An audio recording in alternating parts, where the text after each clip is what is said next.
How to use Neurosuasion to produce more sales. Let's get into this right now.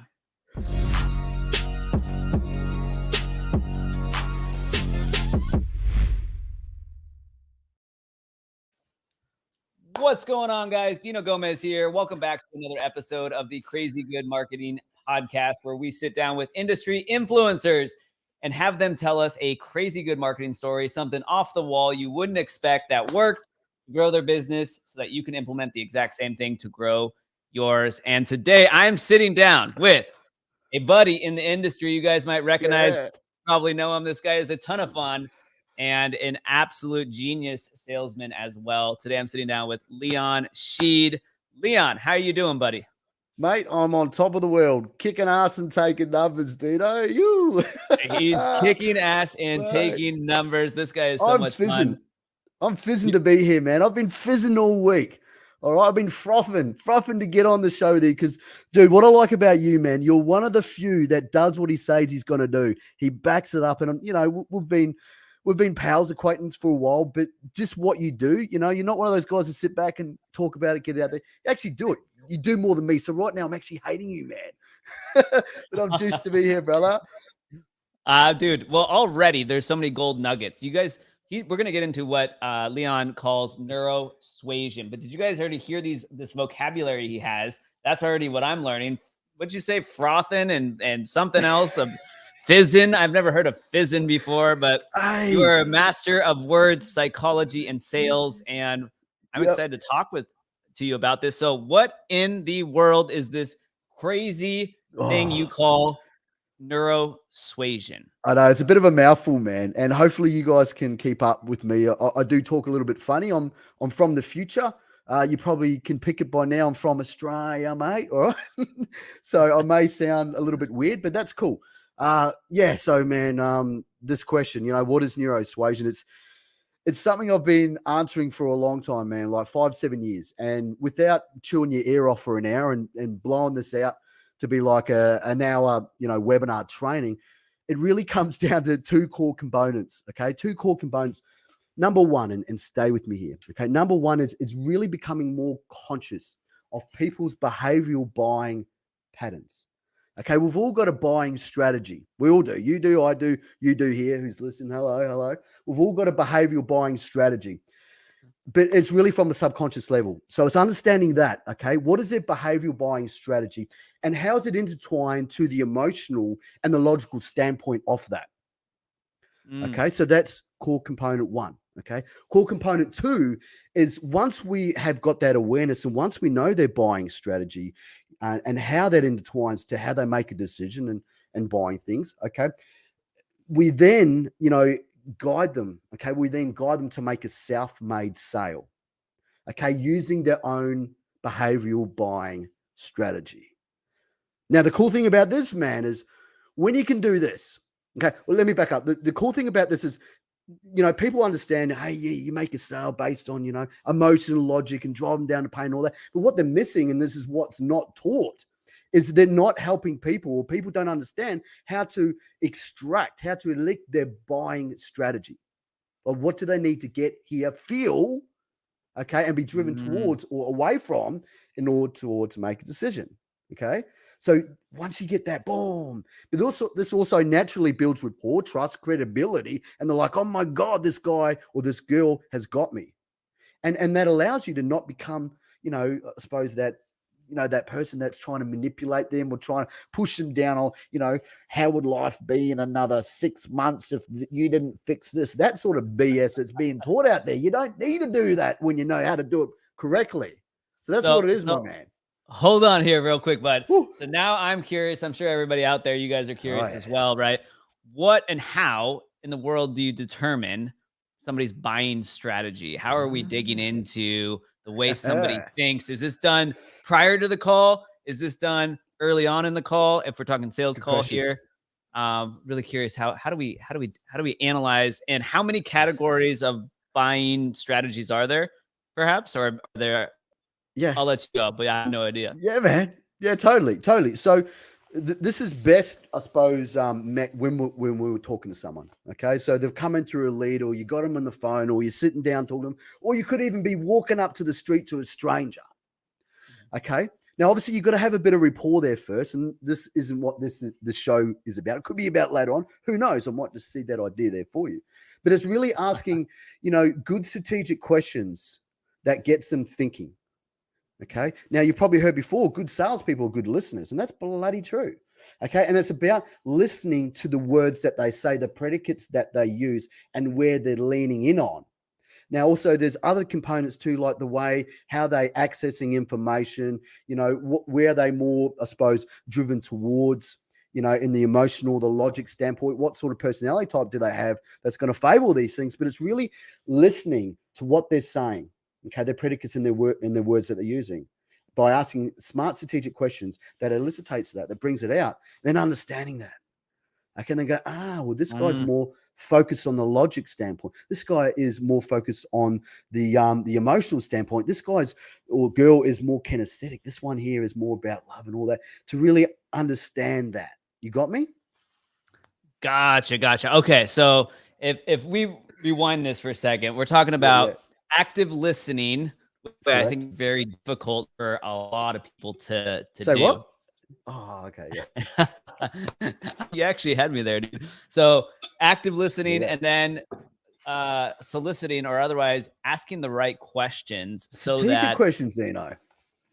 You said smart, simple, strategic questions, I believe. Exactly. Yeah. 100%. I was listening a little bit, just a little bit. I'm trying to learn all this cool stuff here. So simple, smart, strategic questions that will elicit you being able to understand: are they thinking logically? Are they going to buy emotionally? Are there other intangibles that are, I guess, they're prioritizing in this buying decision? 100%. Process? Oh, dude, once you can really understand who someone is through the words that they use, okay, and understand what drives them and what type of person that they are, holy cow, like, it's not just in a sales environment. I can walk up to a stranger, and I'm happy to tell the story. Like, I was never... Bring on the story. We want stories. We want stories. Yeah. But the power is like being able to go up to anyone and just have a conversation. Okay, lower their anxiety threshold. Like, who is this person? Is he trying to get something from me? The fight flight sort of thing. Is he a threat? Is he a foe? Can I kick him or her? And really understand like what motivates them, what drives them. What are their values, dude? Okay. So really understanding it, and look, it is a strategy, it is a process, and we need to go deeper to really understand it. But that's, I suppose, the core, aspects of it, my man. Gotcha. So really understanding who this person is, what their motivations are, building rapport with them so that they're at ease to actually open up, probably, right, about what their actual values are, what their buying process 100%. is. 100%. So we have to establish that first. And so a question I have is, like, maybe we can go through a quick example here. What are some like trigger words or phrases or actions or statements that an emotional buyer would make versus the logical buyer here? That's a good one. I'm putting you on the spot here. I'm curious. Let's shoot from the hip, man. That's the best way to do it. There's nothing worse than listening to someone talk about how good they are on a webinar. No, let's shoot from the hip. Let's make this a little bit crazy. So first, we got to understand. Here's the thing, Dino. This is what I want you guys to walk away with, and also you. Like, we're all programmed from the primitive brain. Okay, we're all programmed from the primitive brain. I'll get more into the brains and how it works later on. But we're programmed from the primitive brain, okay, in a way that we're all the same. Okay, so you probably heard that we avoid pain. Okay, we're driven towards pleasure. Yeah.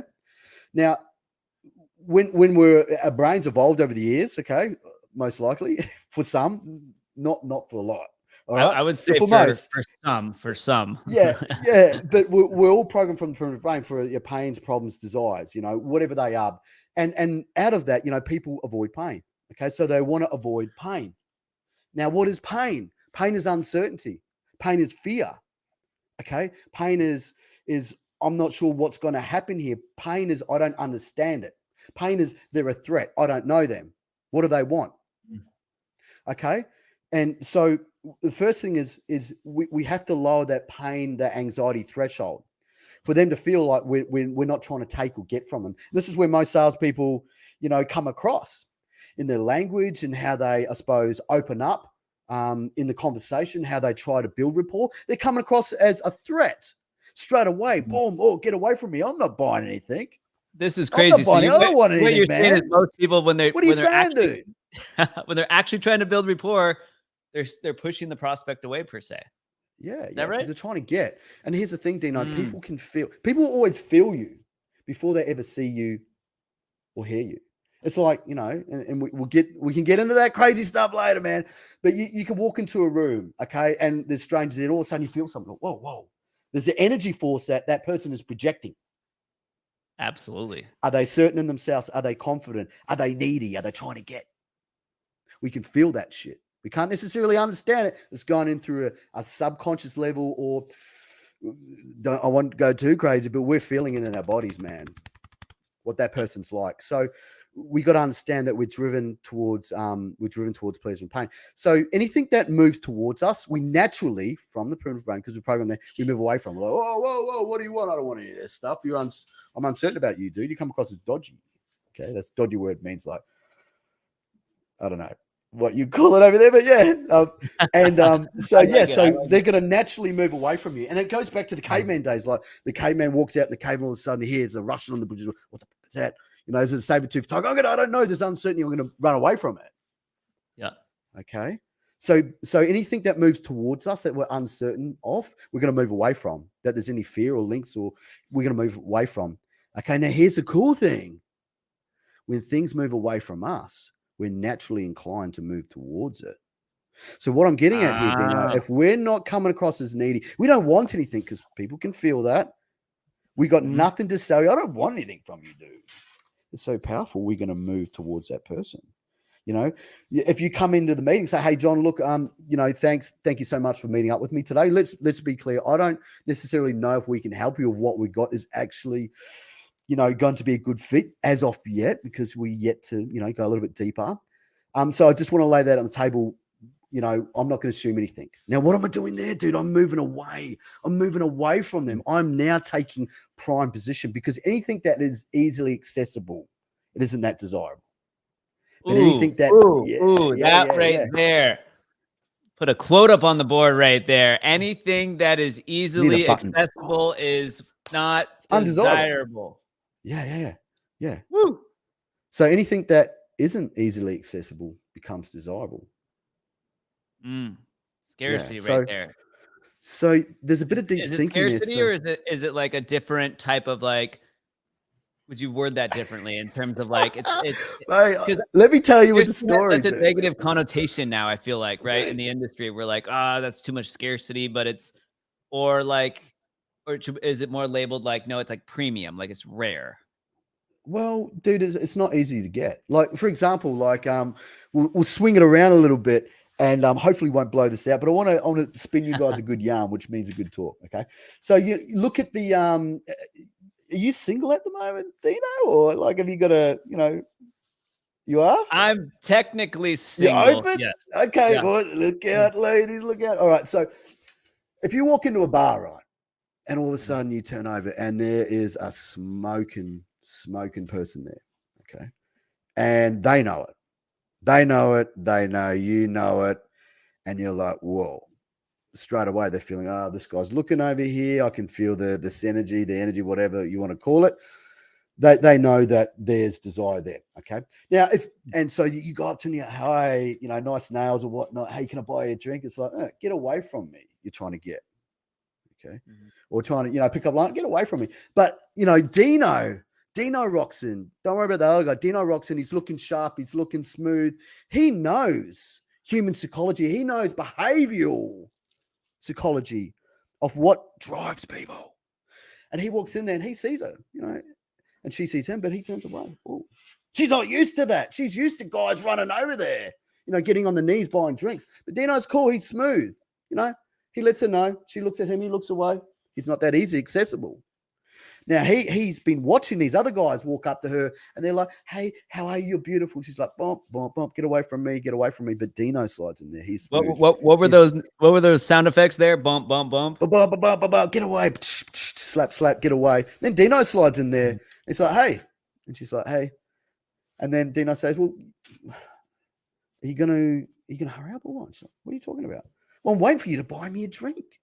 Like, what is that really doing? And you wouldn't necessarily say, "Oh, there's other things." I'm just kind of shooting off the hip here. But basically, Dino is coming across as not needy. He's not wanting to try and get anything. And she's not used to that. She's used to guys being needy, trying to get her attention, trying to get all this. But Dino's the opposite. He's like, "Yeah, I'll let you buy me a drink. No problem." She's like, "Why are you crazy?" "Yeah, that's okay. That's okay.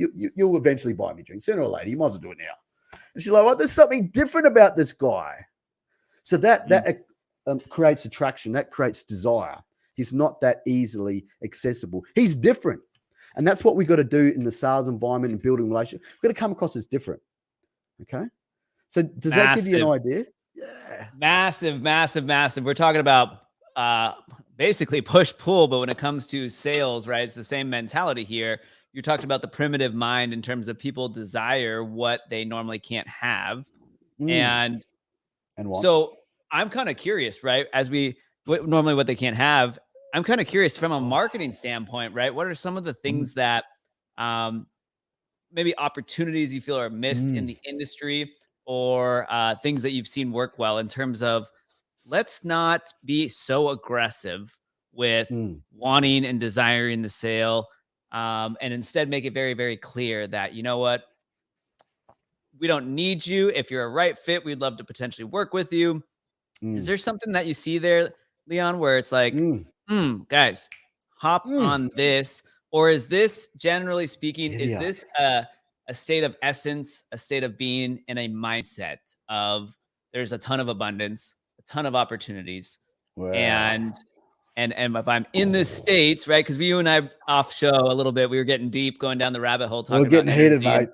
And a lot of things, right? So is this an energy and a flow of, I don't need this per se, but I would like to help you if you're the right fit? 1,000%, energy, dude. Yeah. 1,000%. Tell us about that. Let's talk about that energy thing for a second. I don't want to get a woohoo on you or Tony Robbins, that sort of stuff. Love Tony, by the way. If you're watching Tony, give me a call. You owe me a call. What I'm getting at is, like, you've got to have that mindset. If you've got if you've got an abundant mindset, you're going to attract it anyway. It's true. Like, it is so true. If you've got the scarcity mindset, what you focus on is where energy flows, and you're going to constantly attract that. So if you can go into self-worth and self-love and all that, and I love that topic, by the way. If you can let go of that and have everything within you and not need anything from anyone, even money and resources and all that, you can't be controlled. The person trying to get is always being controlled. The person trying to get something, if you don't want anything, you don't need anything, you can't be controlled. And that is true power. That is true power. So from a marketing standpoint, it's having that, it really is coming in there, like thinking about your copy, thinking about your outreach approach, cold calling, cold email, whatever, which I love, by the way. If you want to learn a little bit more about that, come hit me up. Little self. Oh, you got to plug, dude. You got to. I like it. I like it. What sort of salesperson would I be doing if I didn't do that? So yeah, you got to have that mindset, but also you got to not be needy. Okay, you got to not be needed. So when you're thinking about writing your copy, as marketing copy, your ads, your emails, whatever, how can you come in to enter the conversation in their mind? Okay, where you're not coming across as a threat, where you're not coming across as trying to get something. Okay, but you're just coming in there to friggin' help them, dude. Okay, and there's other things, you build reciprocity and rapport and all that. But how can you come in there and just fucking give, man? Just give, because people can feel you. In emails, like why my cold email outreach works so good, because they can feel that I'm not trying to get anything. I'm just coming in there as someone that is in the industry that, hey, dude, look, we're getting these calls. Okay, these calls are coming in. I'm wondering, can we send you more jobs? Would you have the capacity to handle these jobs if we were to send them to you? By the way, we're only looking for one such and such to send these to. Or if we go into coaching, hey, Julie, now I'm really shooting from the hips. Hey, Julie, a lot of people struggle from here. Here's some tips to do this. This is where I was struggling, building that rapport. This is something that you can use right now. by the way, if you love this, check out here. I've got some other free stuff, or grab this thing here. So the frame of what I'm coming into, don't try and get. People feel that. Okay, give. It's so counterintuitive, right? And where we just go, okay, I want something or I need something, and then we want to make offers, which are fantastic. You have to have your offer visible, but there's a systematic way of going about this where I think too often, see this in the industry as well, and I'm curious your opinion, right? Too often the standpoint of anything is, will it get me? And I think it's really interesting when all of a sudden we flip that around and go, how can I give first, and from there create this reciprocity that you were kind of talking about there, this relationship there as well. And so okay, so cold give email more context outreach. To give more context on that, Dino, you want to really think about the language that you're using. Okay, the language that you're using. So instead of saying, hey, would you be interested in this? Did you want this? Would you be open if I send you, if I could help, if, using language patterns, indirect suggestions, direct suggestions. Nothing wrong with asking for the sale. A lot of salespeople don't ask for the freaking sale. They're going to reject me. Fuck that. Ask for it, but at the right time, in a strategic way. What do they need to get first in order to trust you, like you, want to do business with you? You're too in your friggin' head, man. Get out of your head, get into their head. Understand more about it. Don't be a lazy prick and sit there. Look at their business. Understand where they're struggling. Understand where you can come in and friggin' help them. Like, I give away so much free stuff, and people are like, you giving that shit away? That's such and such. It's like, yeah, give. And guess what? The right people will come and do this. Is amazing. It's free. The wrong people are like, ha, I got this. Bye, sucker. You're not getting it. It's like, that's how it works, dude. I love your impressions, man. I swear you were some type of comedian or something in a past lifetime, or maybe this one to come. I'm getting crazy for you, man, on this crazy good marketing show. I like it. That's the way it's got to be. Well, Leon, my man, we have, let's end on one thing. I'm very curious for everybody to know as well, right? Where do you think the industry, we'll talk about the online industry because there's a lot of different industries, but off the cusp, where do you think the industry is headed, like in the next 5 years? What do you see any big opportunities or things that you think? I do. And I'm really passionate about this. And this is the secret. And that's it. Now that you got that secret, you're set. And by the way, I didn't say anything. I'm just playing with y'all. The secret is, the